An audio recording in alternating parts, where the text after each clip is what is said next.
Welcome, and thank you for choosing HCDITrading.com.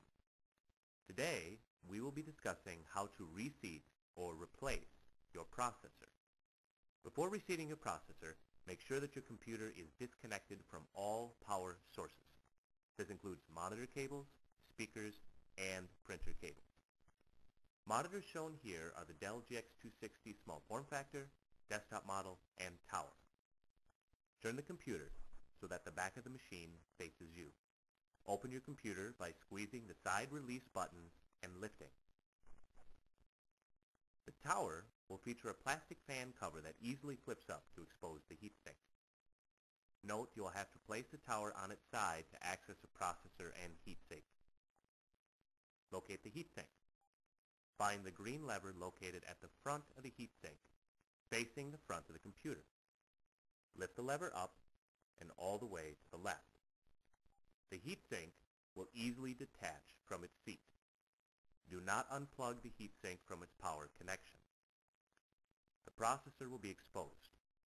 Locate the lever next to the processor and lift it toward the front of the computer and up.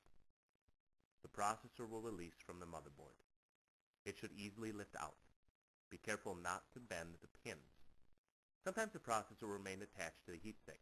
If this happens, gently pry the processor from the heatsink. Use care not to bend the pins. To replace the processor on the motherboard, locate the hole in one corner of the processor. It will be on the top of the processor. The bottom of the processor, of course, contains the pin. Align the hole with the top left of the motherboard. This will be facing the front of the machine. The processor will easily fit if it is positioned correctly. Do not force it into its seat on the motherboard. Flip the retaining lever to lock the processor into place. Again, this will be an easy fit if the processor is positioned correctly.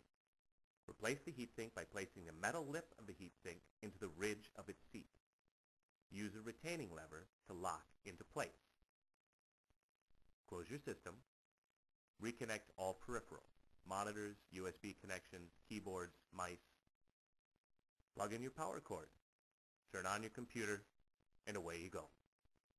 At HCDITrading.com, we understand you may not feel comfortable with performing this process. Please feel free to contact our technical support line if you have any questions. And again, thank you for your business.